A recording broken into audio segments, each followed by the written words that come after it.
Bah, écoute, déjà, je vais te laisser te présenter. D'accord, bah, donc je m'appelle Clément Floriel, 18 ans, je vais avoir 19 là dans 12 jours. Et donc voilà, on m'a contacté assez récemment. Le festival d'Hookstock m'a contacté pour faire leur scène pour la soirée de lancement du crowdfunding. Et donc en fait, c'est suite à ça que j'ai dit bah ouais, bien sûr, c'est une expérience professionnelle. Enfin, c'est toujours enrichissant de faire des expériences comme ça. Donc bah ok, ça marche, je vous suis les gars. bah, c'est sympa. Alors, on va présenter vite fait enfin, vite fait ou pas vite fait. D'ailleurs, on a eu l'occasion de voir tout à l'heure. Vous êtes deux sur scène, donc avec ton collègue Paul, tu me disais. Vous avez un petit spectacle, enfin, une petite scène. Comment s'appelle la séquence que tu nous as présentée tout à l'heure? Alors la séquence, ça a été longuement débattu et finalement ça s'est appelé le complexe du moi. Le complexe du moi. Donc, c'est assez conceptuel comme nom. Sur scène, c'est assez conceptuel aussi, mais enfin, nous, avec mes collègues, on a trouvé que c'était, en termes de mise en scène, très réussi en fait. C'est-à-dire qu'on est tout de suite pris dans votre univers. Ça mélange humour, un peu de métaphysique, philosophie, etc. Et c'est quelque chose que vous travaillez comment? Déjà, est-ce que c'est un texte original? Alors c'est un texte que j'ai écrit que j'ai écrit moi-même. À la base, je l'avais écrit, en fait, ça s'appelait Persistance du reflet. Donc il y a 2 mois, j'étais à une scène ouverte à Espace 1, 2, 3 à côté de chez moi. Et donc je l'avais écrit suite à ça. Et donc là, en fait, suite à me recontacter, je l'ai retravaillé pour que ça fasse un format un peu plus important et que ça amène de façon plus intéressante. Et parce que c'était un café-concert, vraiment, je voulais l'amener d'une façon que ça percute plus l'auditeur, enfin l'auditoire, et donc l'audimat. Et je suis parti de là, donc c'était vraiment l'idée de quelqu'un qui présente comme une sorte de one-man show ou quoi que ce soit, avec un de ses sous-fifres en fait, Voilà. qui est, euh, qui est lui. Mais en fait, le paradoxe dans cette scène-là, c'est qu'au début, c'est un stagiaire, c'est vraiment un stagiaire qui est là. Et donc en fait, vraiment, donc c'est au début, je suis vraiment le Oui, stagiaire un petit peu boulet de service, oui. qui est très gestuel et qui prononce pas beaucoup de mots parce que finalement, il n'a pas le langage facile. Tu commences Et presque uniquement en mime c'est d'ailleurs. ça, complètement en mime, oui, parce que moi, je suis en formation de danse sur Genève. D'accord. Donc je suis en Suisse moi. Mais j'habite dans la région, c'est mon lieu de résidence là. Et donc voilà, vraiment j'ai commencé en mime là-dessus. Et en fait, petit à petit dans la scène, j'aime bien alterner des scènes de rupture, des choses très drôles, des choses assez dramatiques, Hmm. et voilà, les amener là-dedans, amener le public vraiment dans cet univers-là, complètement décalé, et pleurer à des endroits où il faudrait rire et rire à des endroits où Ouais, il non, mais faudrait pleurer. Et donc voilà, et en fait, bah, ça se pose la question de, en fait, est-ce que l'assistance n'est pas finalement quelqu'un qui lui appartient qu'à lui? En fait, est-ce que cette personne-là, c'est pas son esprit à lui qui lui joue des tours? Et en fait, est-ce que c'est pas de la schizophrénie ou de ouais, c'est la un peu ce qu'on paranoïa ou va de ressentir choses en comme fait. ça? Ouais, ouais, c'est ça. Donc en fait, ils savent pas vraiment qui je suis dans le Qui est rôle et qui et qui est qui est qui. quoi. Voilà, Ouais. c'est ça. Et donc après, bon, à la fin, quand même, la conclusion, c'est que je suis une partie de lui, une sorte de miroir. Ouais. Mais quand il se voit dans le miroir, en fait, il voit un homme qui est absolument horrible, Horrible, voilà. atroce, et Il se reconnaît pas en il fait. se reconnaît pas exactement. Et puis après, en fait, je m'adresse de façon plus générale au public et je me dis, est-ce Vous que êtes vous vous comme ça. reconnaissez, vous? Est-ce que vous vous reconnaissez? Est-ce que vous êtes comme ça, vous? Et donc c'est comme ça que j'appréhende la chose et que j'emmène les gens vers ça. Bah, c'était très bien, c'était très fin et enfin, vraiment la mise en scène, votre rôle de duettiste tous les deux, on sent que vous êtes très complices. Enfin, ça se voit comme ça sur scène. Et enfin, les gens ont beaucoup adhéré et en tout cas, ça donne envie de vous suivre. Vous avez un nom ou c'est juste Ah vos noms, non, prénoms? Est-ce que vous ah avez non, un c'est nos nom? prénoms pour l'instant, il n'y a rien y a rien D'accord. de, voilà, moi j'écris des choses, il y a d'autres choses que j'ai envie de mettre en scène, des choses comme ça, peut-être avec plus accès sur la danse, des Hmm. choses comme ça, le mime, le clownesque, et le théâtre évidemment, parce que moi je viens du conservatoire de Rouen, donc j'ai D'accord. une formation théâtrale en lettres plus classiques, voilà, D'accord. j'ai mangé du Shakespeare, du Molière, et vraiment ouais, j'avais envie de trouver cette liberté-là et de m'exprimer à travers un vécu personnel aussi, de trouver des liens, des connexions avec ce que j'écrivais. Voilà, et puis en fait l'écriture ça m'a apporté plein de choses, et je me suis senti libre, et vraiment la mise en scène je l'ai créée à partir du texte là, parce qu'en fait quand j'écrivais le texte, je m'imaginais les choses. Donc c'était vraiment là que je suis parti, voilà, et c'était ça, ouais, Bon. le truc. En tout cas, mais merci de m'avoir accordé ces petits instants. Et puis, on vous souhaite la meilleure chose pour tous les deux. Et puis pour chacun dans votre coin ou ensemble. Voilà. Et on espère vous revoir prochainement, en tout cas. Merci beaucoup. Merci. Donc, on est donc avec Peggy. Donc, Peggy qui est Peggy Le Guern, c'est ça? Si je fais pas de faute, je prononce bien. Oui, c'est ça. On a déjà pas mal parlé de toi, nous, dans l'émission, puisque tu es l'artiste qui se produit avec le groupe The Bird's End. Donc c'est toi qui fais des prestations artistiques, je dirais plutôt graphistes, pendant les scènes. Donc Delphine, qui est avec moi, aime particulièrement. Ah oui, moi j'ai adoré, oui. Et on voulait savoir un petit peu pourquoi tu étais là ce soir dans le cadre de Hoopstock Café. Quel était ton rôle? Et puis on voit que tu exposes, tu dessines. Quel était le but de cette soirée? En fait, Théo de l'asso m'a contacté et, pour savoir si ça me dirait de venir exposer. Enfin, déjà parce que lui, il me connaissait par The Bird's End, mais après, il savait pas si je dessinais moi de mon côté. Donc je dis oui, oui. Donc allez hop, c'est parti. Et puis comme on avait fait le festival l'année dernière avec le groupe. Du coup, non, faut soutenir les petits festoches, donc pas de souci, moi je suis là. C'est une bonne idée. Alors c'est vrai que tu étais avec une collègue dessinatrice qui maintenant a dû partir, donc c'est Audrey Denis. Donc vous exposez tous les deux, enfin toutes les deux, pardon.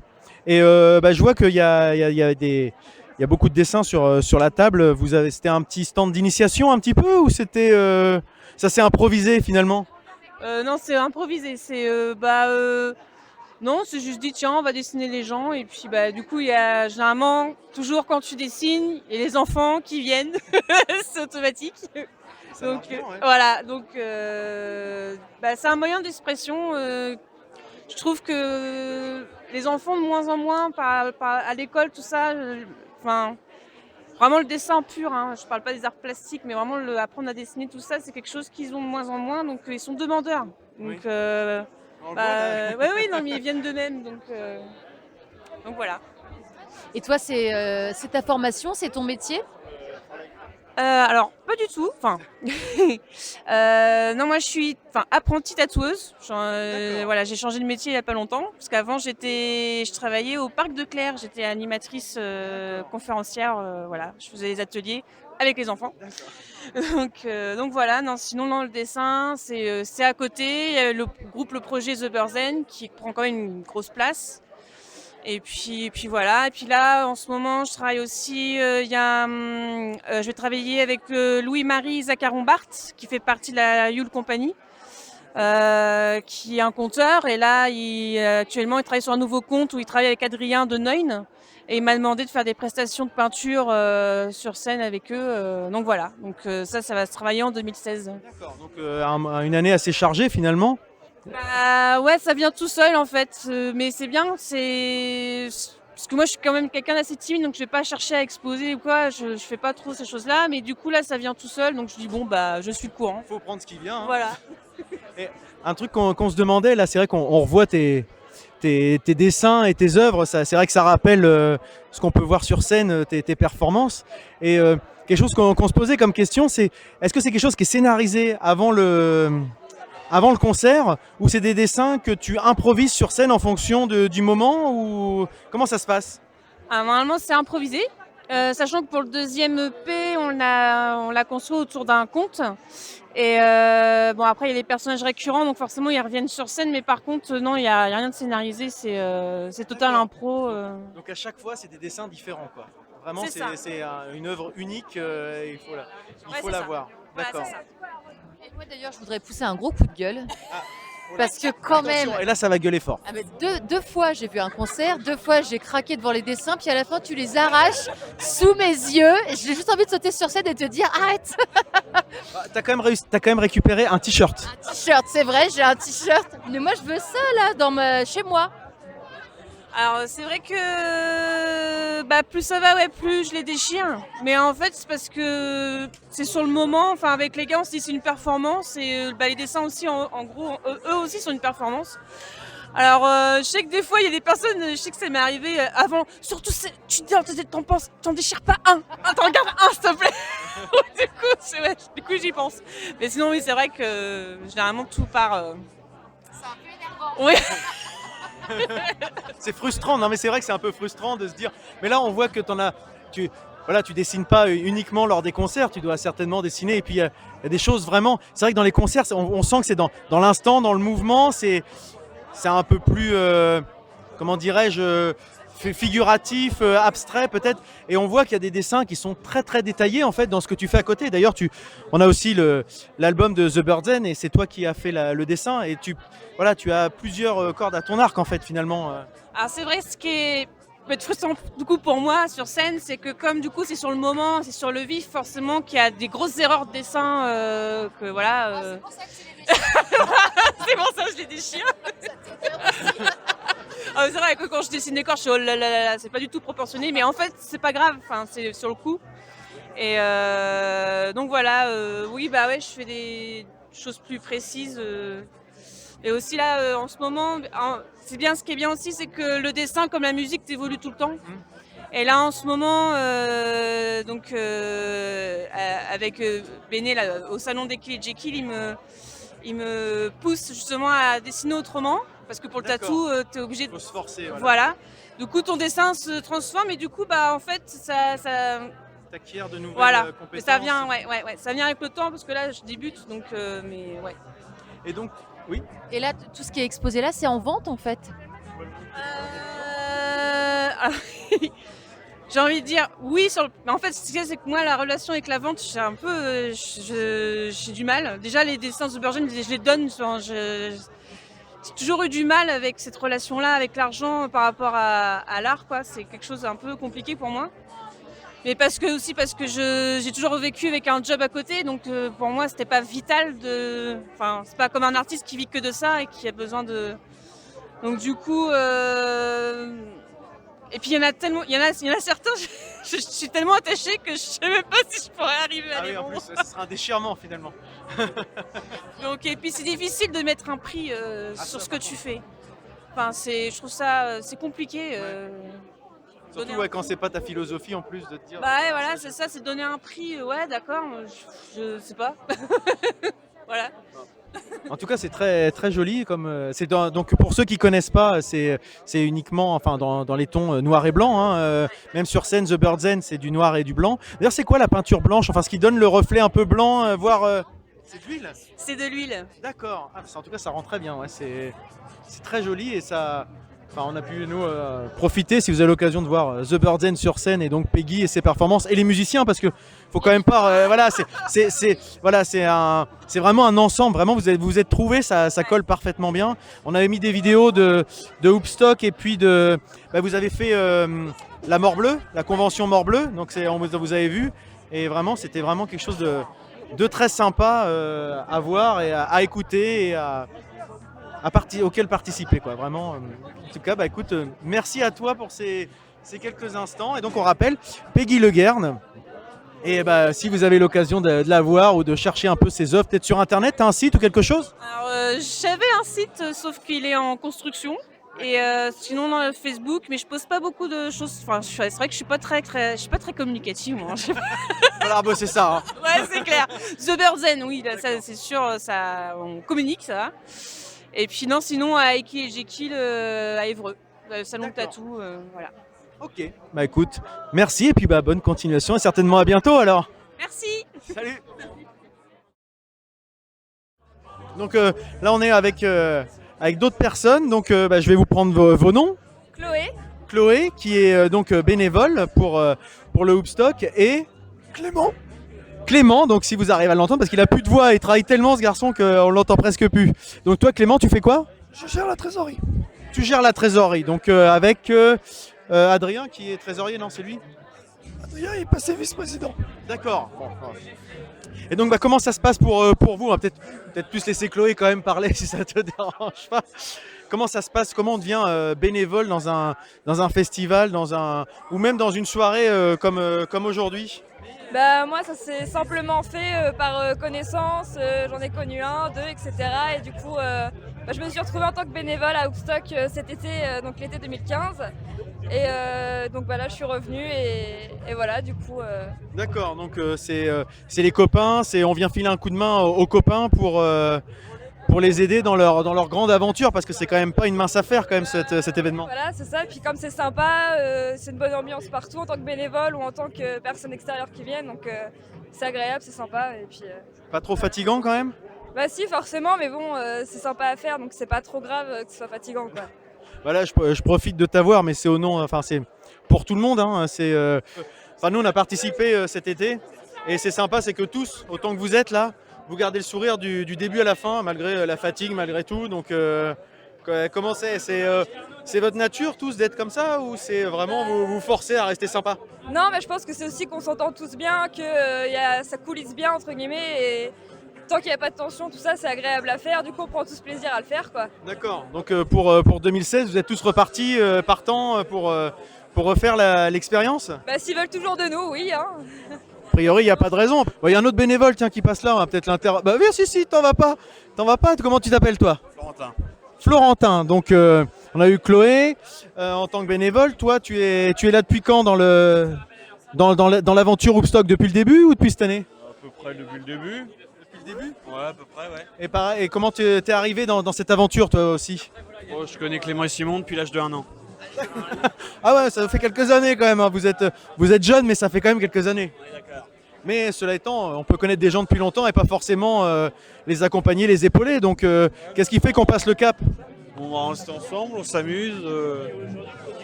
Il y a de la musique, il y a des gens cool.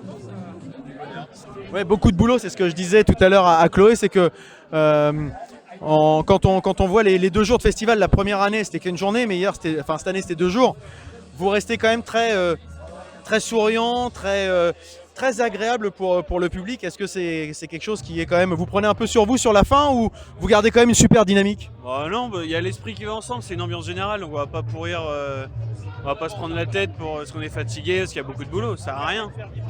C'est l'ambiance qui veut ça, et puis il y a beaucoup de potes, il y a des connaissances, donc on va pas se prendre la tête avec ça. Dans ce qu'on voit, on a envie de faire nous, donc si on se saborde nous-mêmes, on va se planter. vous gardez quand même l'esprit cool, tranquille entre potes, tout en étant très pro dans l'organisation, dans l'accueil, dans la prépa, dans tout. On voit dans l'événement qu'il y a aujourd'hui. Donc tout le mal qu'on vous souhaite, c'est de continuer finalement, quoi. Donc cette année, tu es de nouveau là les 1er de juillet alors? J'ai posé 15 jours de vacances pour pouvoir. Ouais, parce qu'il faut certainement derrière récupérer, quoi, certainement. Ouais. Ok, bah écoute, on va vous remercier, et puis on vous souhaite bon courage pour la suite, pour le lancement de Ulule, qu'on espère un succès. Et puis nous on va le relayer à notre niveau, en espérant que ça vous apporte quelques euros, quoi. Et pour finir de présenter Florentin, c'est le barman en chef. C'est le barman en chef. Il me semblait bien que je l'avais vu, parce que je suis allé plusieurs fois au bar lors du festival. Et il me semblait bien qu'il avait une tête qui me disait quelque chose. C'est lui qui gère tout ce qui est bar, tout ce qui est restauration. D'accord. C'est lui. Eh ben, félicitations en tout cas, parce qu'on était forcément bien accueillis. Surtout merci aussi Dany et Léo de Carrefour Market à Montville, qui nous ont vraiment bien aidés, tant sur les niveaux des tarifs que sur la qualité de la bouffe. C'est grâce à eux qu'on a pu proposer de si belles assiettes. Bah là oui, parce que c'est vrai que là on parle surtout, donc c'est de l'audio, mais j'ai pris quelques photos. C'est vrai que c'était des très belles assiettes, bien présentées en plus. Il y a tout, vous joignez l'utile à l'agréable, tout est bien préparé. Alors c'est pas pour passer la brosse à reluire particulièrement, mais c'est vrai que l'accueil, le contexte, la déco et tout. Le but de la soirée, c'était surtout de valoriser notre image au maximum. C'était le premier but. Le deuxième, c'est de rembourser nos frais. Ce qui est visiblement, avec l'expert comptable, fait. C'est fait, tant mieux. C'était le deuxième point le plus important. Après, c'est l'image, et je pense que là, du ressenti, on a demandé à droite à gauche, c'était ultra positif. Donc, L'image et la communication. oui. On s'est donné les moyens pour, le temps, la motivation. Puis on est entre potes pour l'organiser, donc c'est pas pareil qu'au boulot. Si on veut se prendre une pause, on la prend, on n'a pas demandé à personne. Si on veut manger un bout pendant que les autres travaillent, c'est pareil. C'est le bonheur. Très bien, écoute, merci beaucoup. Merci Chloé également, et puis on se revoit certainement cet été alors. À plus. Et donc l'entrepode se balade à Hoopstock. Nous sommes avec Ludo, Arnaud, Starlet aussi qui n'est pas avec nous là, mais on participe puisque là cette fois-ci c'est un Hoopstock Café puisque l'équipe de Hoopstock lance un financement participatif sur Ulule. Et donc on va avoir Théo qui est ici, une vieille connaissance, hein, mais qui cherche à ramener ses collègues. Bon, en même temps, à leur décharge, ils ont déjà enregistré. Un problème technique fait qu'on est obligé de le refaire. Donc je comprends. Donc écoute, voilà le président. Il n'y a pas de problème. Et donc le monsieur en question, comment s'appelle-t-il? Simon. Simon, tu es donc Président de l'association Hoopstock, qui existe depuis maintenant 3 ans. 3 ans, septembre 2013. 2 ans, exactement. Ouais, 2 ans et quelques. Mais non. On se rattrape. On se rattrape mutuellement. Quand je dis... rôle de duettiste, c'est beau. Voilà, c'est ça. Quand je dis une connerie, la rattrape. Encore le troisième n'est pas là. Et le troisième, c'est Adrien. Adrien, voilà. En tout cas, là, ce soir, on était là pour le lancement de la campagne Ulule. Donc, puisque vous lancez, enfin, c'est la semaine prochaine, si j'ai bien compris que la campagne, enfin, dans la semaine qui vient. Pouvez-vous nous en dire plus? Pourquoi une campagne Ulule? Voilà. Une campagne Ulule parce qu'on a ressenti vraiment cette année le besoin de faire franchir d'apprêter le festival à franchir une grosse marche. La grosse marche, on la sent venir un jour ou l'autre. Ce sera pas cette année, pas l'année prochaine, mais ça arrivera un jour, ce sera de changer de lieu. Un jour, on arrivera fondamentalement à changer de lieu, à sortir de la salle et avoir vraiment un terrain du festival. Mais avant d'initier ça, on voulait vraiment dégager des fonds de par le projet créatif qu'on a avec la métropole de Rouen, par le projet Ulule et même par la recherche de sponsoring qu'on s'apprête à commencer là bientôt, à réunir les fonds suffisants pour développer 2 axes majeurs qu'on s'est donné cette année, c'est l'accueil du public et l'accueil des artistes. En soi, ça ne veut pas dire grand-chose. L'accueil du public, c'est la mise en place d'un camping. C'est quelque chose qui nous a été réclamé maintes et maintes fois les années précédentes. Pour des questions légales et financières, ça n'a pas pu être fait avant. Là, cette année, on est sur des bonnes pistes. On pourrait, avec Ulule, avec la métropole, avec le sponsoring, avoir les finances nécessaires pour payer tout ce qui est barriérage, sanitaire, sécurité. C'est des coûts... Les gros coûts du camping, c'est vraiment voilà, le barriérage. C'est des centaines de mètres de barrières qu'il faut louer. Et c'est de la sécurité. C'est vraiment des gens à payer pour faire toute la nuit la sécurité dans le camping. Et tout le système des sanitaires, enfin, ça a l'air, c'est comme un... Non, ça a l'air un détail trivial, mais super important quand même. Dans un festival où ça boit beaucoup de bière. C'est super important, mais on se tourne plus vers un système de toilettes sèches, donc écolo. Nous, on a les ressources en matériaux pour construire nous-mêmes les toilettes et les gens qui savent gérer ça aussi, à base de... Légalement, on est obligé de fournir un accès sanitaire voilà, sur le camping. On est obligé, sinon ça fait partie des conditions du truc. Pour avoir le droit l'autorisation de mettre en place un camping. Voilà, si je ne me trompe pas, c'est ça, et c'est pour ça. On est obligé d'accueillir dans certaines normes sanitaires. Après, c'est un truc aussi qui est quand même très important à dire, c'est que les normes ne sont pas vraiment claires. Pour la mise en place d'un camping temporaire, ce n'est pas les mêmes règles que pour un vrai camping. On a du mal à trouver la vraie législation pour un camping, voilà, minimum. On sait que dans un camping fixe, par exemple, ils sont obligés de donner accès à chaque campeur 200 litres d'eau par jour, par personne. 200 litres d'eau par jour par personne, c'est énorme, quoi. Nous, on ne peut pas assurer ça. Maintenant, voilà, faut qu'on se renseigne, on se renseigne toujours un peu plus pour savoir vraiment comment on peut gérer ça. Mais on n'est pas dans un camping temporaire fondamentalement, puisque c'est un camping qui est à côté d'un festival qui va rester établi. On n'est pas dans un camping sauvage, on n'est pas dans un camping fixe. Donc c'est voilà, beaucoup de recherches, mais financièrement voilà, c'est beaucoup de coûts en sanitaire quand même si on fabrique nous-mêmes les toilettes sèches et qu'on les gère nous-mêmes. C'est du coût de sécu parce que la sécu on peut pas passer à côté. Et surtout voilà, le barriérage, toutes les infrastructures, c'est des centaines de mètres de barrières qu'on doit louer et installer. Donc ça coûte cher. Deuxième point, du coup, c'est l'accueil des artistes. L'accueil des artistes, Théo, je pense que tu en parleras mieux que moi. Théo alors? Ouais, pour le coup, en fait, sur les 2 éditions qu'on a faites jusqu'alors, on a eu la chance d'avoir pu accueillir des artistes relativement compréhensifs et gentils sur le fait que on n'avait pas un budget colossal, voire même un petit budget, parce que jusque-là, en fait, on est un peu autofinancé, quoi.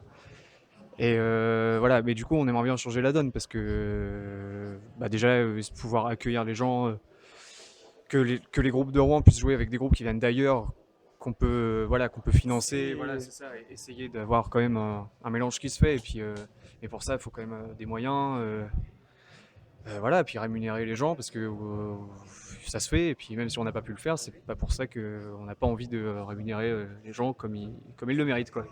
Donc voilà, donc ça nous demande un peu de sous quand même. Une question sur ce qu'on était sur le Oui, Ludo? Oui, et du coup, je vais revenir juste sur un point, c'est que ce qui avait marqué, ce qui nous avait marqué quand on avait, quand on était venu voir le festival en juillet, c'était le professionnalisme des équipes et ce qu'on considère vraiment différenciant, c'est par rapport à l'amateurisme qu'il peut y avoir parfois dans certains festivals. Là, en l'occurrence, vous faites vraiment la différence par rapport à ça, et donc je voulais comprendre un petit peu vos parcours et comment vous êtes arrivé à constituer une équipe où manifestement ça fonctionne, quoi. Après, là-dessus, je pense que déjà le fait qu'on le fasse ça depuis longtemps. Alors les gars ont des souvenirs que j'ai pas, j'ai des souvenirs que eux n'ont pas. On a commencé à faire ça assez tôt, c'est-à-dire à l'âge de 14 ans quand on était au collège. On a commencé à organiser des concerts, donc ici sur la commune de Noupeville, grâce à la mairie, le fait de la musique. On a fait des concerts pour, je dirais pas tout et n'importe quoi, mais presque, pour le Téléthon, pour l'UNICEF, pour l'avenue du printemps, pour tout ce qu'on veut bien, histoire de faire des concerts. Et puis un jour ou l'autre, Simon, il est venu nous voir, Adrien et moi, chacun de notre côté. Vous êtes le trio, le cœur du truc, voilà, quoi. c'est ça. Et Simon, il est venu nous voir en disant, bon les gars, je veux faire un festival, vous me suivez ou pas? Voilà. Et du coup, en gros, on lui a dit oui. Et donc Simon, tout vient de chez toi alors? Enfin, et comment se répartissent voilà, les rôles on s'est toujours posé la question entre nous. Enfin voilà, dire comment on fait un concert un peu plus, voilà. Et c'est Simon qui a un peu. Comment on passe le cap, quoi. Ouais, voilà, c'est ça. Mais puis ce que je voudrais savoir, c'est qui fait quoi en fait. Enfin, on a compris le président, mais en pratique, comment vous répartissez les tâches? C'est Simon qui a pas encore beaucoup parlé.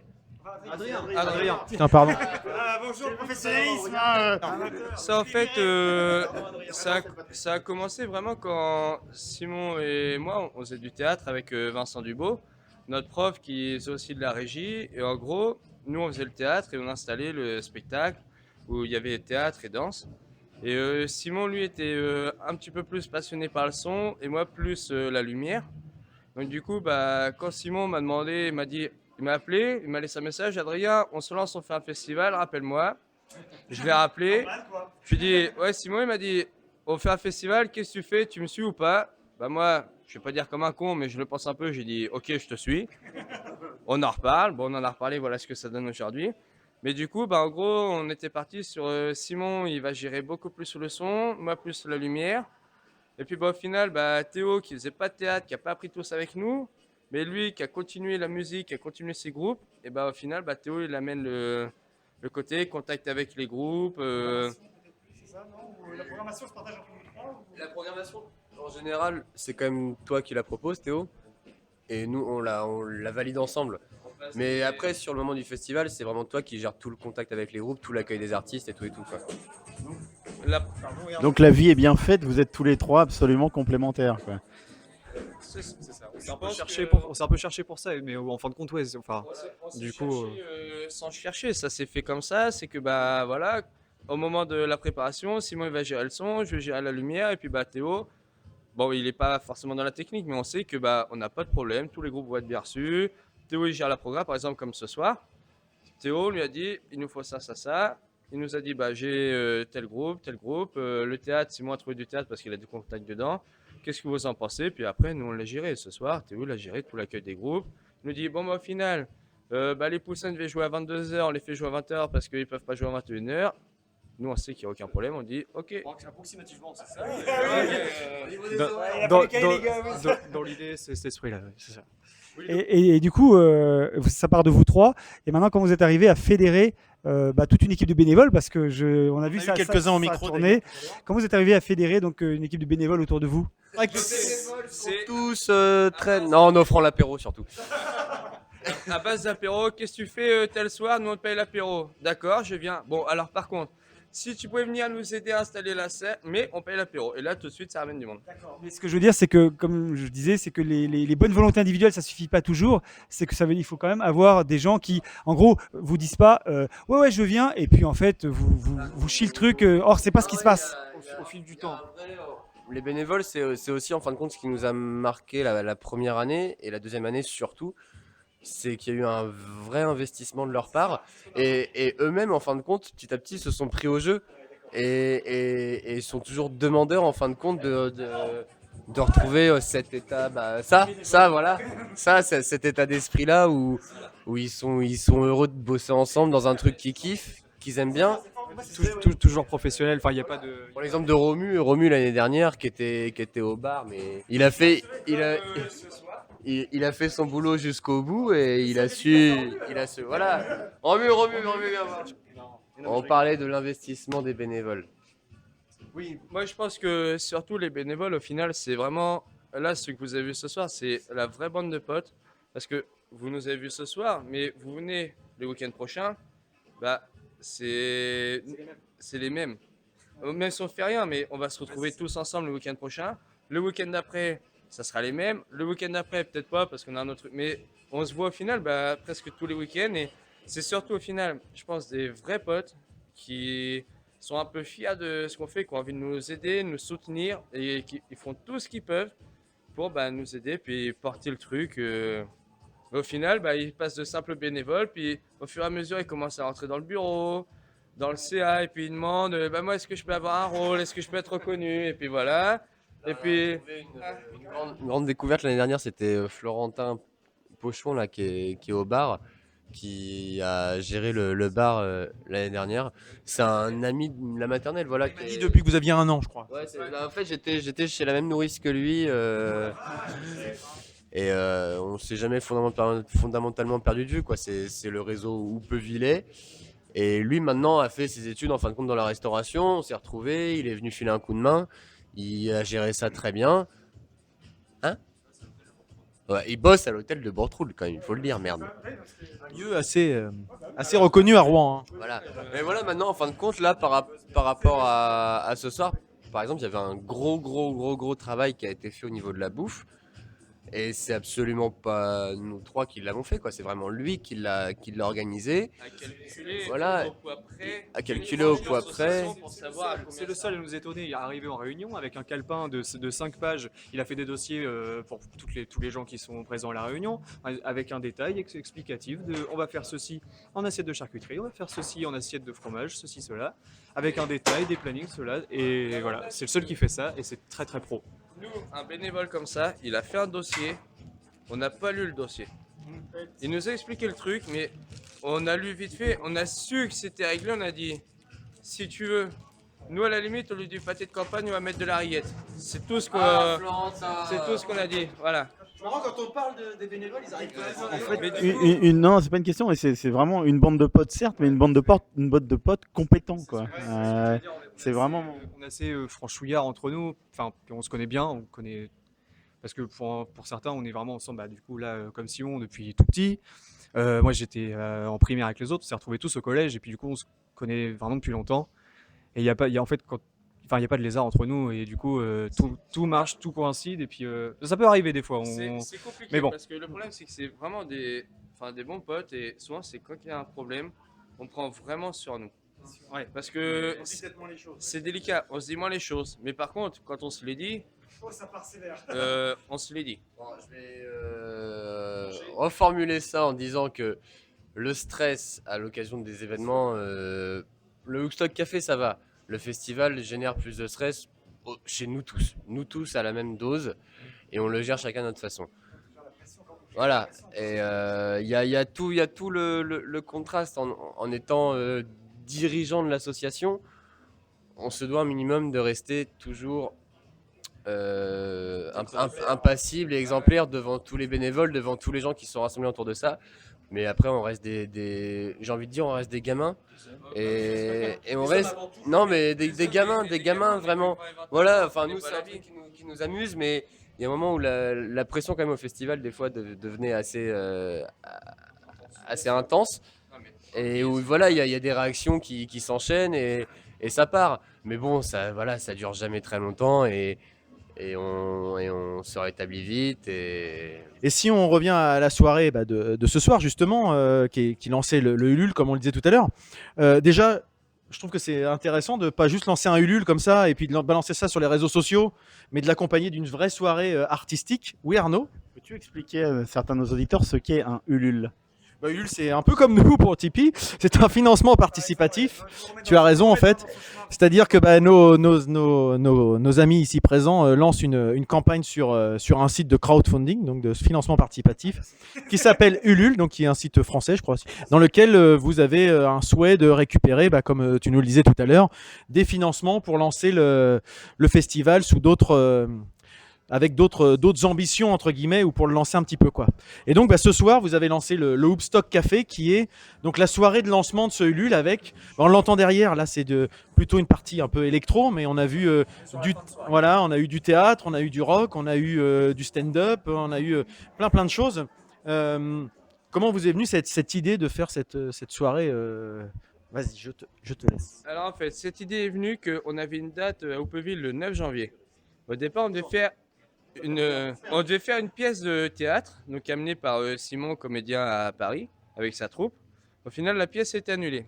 Et on s'est retrouvé un dimanche où on était tous les trois chez Simon dans le chalet, la base où on fait les réunions. Et en gros, on était là et on sortait toutes les idées possibles et imaginables. Qu'est-ce qu'on peut faire? Et à un moment, l'idée du tournoi de Scrabble est sorti quand même. On l'a vite abandonné. La belote, c'était pas le public visé. Et du coup, à un moment, le café-théâtre est sorti. Parce qu'on avait déjà parlé avant, on s'est dit café-théâtre, pourquoi pas, qu'est-ce qu'on peut faire? Un peu de théâtre, de la musique, un bar.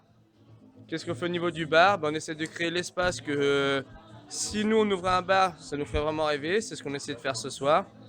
Un bar, la petite déco, du théâtre, de la musique. Et voilà, l'idée est venue comme ça. Et sans vous mentir, on est le 9 janvier et ça fait à peu près un mois qu'on a pris la décision de faire un café-théâtre. Ce qui est assez rapide, ce qui est en soi un peu court pour du coup c'est pas un gros événement, c'est pas aussi gros que le festival, ouais, ça avait un peu de monde quand même, pas mal de monde. Vous avez eu sur la soirée peut-être 200 personnes, pas loin? Bon, je sais pas, je sais plus, tu penses, ouais. On est incapable de dire vraiment le nombre exact parce qu'on n'a pas fait d'entrée payante, donc on peut pas compter les entrées. Mais à vue d'œil, on dirait entre 150 et 200. Ça a quand même pas mal circulé, c'est-à-dire qu'en fait, il y a des gens qui sont venus, qui sont partis, mais il y a des gens qui sont arrivés avec un gros pic vers 20h, il y a eu du monde. J'ai l'impression qu'il y en a un qui en garde encore un souvenir un peu ému là, mais... Ils ont souffert. C'est pas compliqué, nous ce soir, les 3 membres du bureau, on était censés, pas rien faire, mais on devait être là, être sur notre stand Ulule. Et puis, aller voir à droite à gauche des groupes qui voulaient jouer au festival. On s'était donné rendez-vous, on devait leur parler. En fait, à 20h, on a vu qu'au bar, ils étaient en galère, que tout ce qui était déjà préparé, les assiettes de fromage et de charcuterie, il n'y avait plus rien. Donc, nous, les 3 membres du bureau, le stand du Ulule, on l'a oublié. Et on faisait des voyages entre la cuisine et le bar pour aider, parce que ils se sont fait un peu massacrer, mais c'est très bien. Mais on ne s'attendait pas à voir autant de monde. C'était vraiment une bonne surprise. Donc c'est une très bonne surprise. Alors si on peut juste faire un petit feedback sur l'année dernière, combien de personnes sont venues au festival sur les 2 jours? 350. Donc 350 visiteurs, ce soir quasiment 200 personnes. On peut penser que vous avez quand même, en ayant, tu disais, pas préparé beaucoup, pas tellement anticipé, on sent que c'est quelque chose qui commence à fonctionner pas mal quand même. Les gens commencent à connaître le nom sur Houpeville du Mans et ses alentours et nos partenaires. Après, c'est quelque chose qui, là, j'avoue, ce soir, je sais pas à quoi c'est dû. Notre communication, elle a consisté à être sur Facebook, un événement. On a fait un peu d'affichage dans Houpeville. On a mis des flyers dans les cahiers des enfants à Houpeville. Parce que notre public visé, c'était les familles. On voulait vraiment faire un truc familial. Mais cette année, on a vraiment été étonnés avec le café-théâtre. C'est au niveau de l'événement Facebook. On a tous notre réseau sur Facebook et il y a eu un nombre de partages mais inimaginable. Nous on se voyait tous les jours et on disait est-ce que tu connais machin qui a partagé? On essayait de refaire le lien. D'où vient cette personne? On n'avait pas d'amis en commun. Souvent c'est Théo qui a des amis en commun parce que comme il a son réseau de musiciens, de studios et tout ça, on arrive toujours à trouver. Et là, Théo, lui, il connaissait pas, il nous demandait J'ai aucun ami en commun. On demande à Simon, personne. Et il y a eu un nombre de partages énorme. Et au final, Très très bien, ce qui est bien, ouais, je ne m'en plains pas. en parlant avec des gens de Noupeville, ils nous ont dit il y a très peu d'Oupevillais ce soir. Les gens, on ne sait pas qui c'est, on ne sait pas d'où ils viennent, mais ils sont venus quand même. Donc on peut dire que c'est plutôt bon signe sur, sur la soirée, sur la campagne, et puis on l'espère sur l'avenir du festival, quoi. C'est tout le mal qu'on. Aussi, là, en fait, alors j'ai parlé de prix tout à l'heure, c'est pas le bon terme, mais la métropole, tu peux en dire deux mots, en fait, là-dessus Bah, la métropole, il propose le projet créatif pour les jeunes de 18 à 30 ans. Et en gros, on envoie un dossier par rapport à un projet comme Hoopstock ou que ce soit une création d'entreprise, n'importe quoi. Et ils étudient le projet. Si le projet les intéresse et convient à leurs critères, on a une audition. Donc on a eu l'audition. L'audition, on y allait avec Théo, c'était en novembre. On y allait super confiants, tous les deux, bien préparés. Chacun nos parties, bien préparés. Et en fin de compte, arrivé là-bas, ils ont dit non, il n'y a que le porteur de projet qui rentre. Donc je me suis retrouvé. Simon étant comédien, voilà, au conservatoire à Paris, bon voilà. Paris, voilà, tout ça. Du coup, tu as joué le rôle de Théo. J'ai joué le rôle de Théo plusieurs fois, en étant à la fois inquiet mais optimiste. Et on a eu la réponse 2 semaines plus tard en nous disant qu'on était pris. Donc c'est 3 500 € qui tombent dans les poches d'Hoopstock à réinvestir bien sûr dans le festival. Mais il y a toute une convention derrière qu'on a signée qui nous oblige à pas mal de comptes rendus aussi. Et ça c'est important pour nous aussi de rentrer dans cette démarche-là, d'avoir vraiment quelque chose de carré. C'était carré au festival en effet du point de vue technique, enchaînement, ce qu'on sait faire nous. Il y a toute une partie, la partie immergée de l'iceberg, d'administratif, de déclaration, de comptes qu'on a beaucoup de mal à faire et la métropole, ça va nous imposer ça. On n'a pas le choix, là c'est en septembre 2016, on doit donner un compte rendu de l'action à la métropole. Il faut que ce soit carré au niveau finance, bilan et tout. Donc pour nous c'est vraiment, je te disais tout à l'heure, c'est la première marche, enfin le premier échelon de l'échelle qui va nous faire franchir la première marche vers l'autre Hoopstock qui sera autre part qu'ici. Mais ça c'est encore dans longtemps. Mais on a franchi une première marche, c'est déjà ça. Écoute, voilà, c'est ce qui résume un petit peu, c'est que vous avez une bande de potes où on sent que vous vous éclatez, quoi. On l'a vu avec les bénévoles tout à l'heure, mais par contre vous faites quand même les choses sérieusement, avec une volonté surtout de vous. Enfin, ce qui est assez impressionnant, c'est de vous dire, on n'est pas au bout du chemin encore. On a encore une grande route devant nous et une humilité en fait. Il y a une forme d'ambition, clairement, mais dans le bon sens du terme, de ce que j'entends. Pas l'envie de s'arrêter là.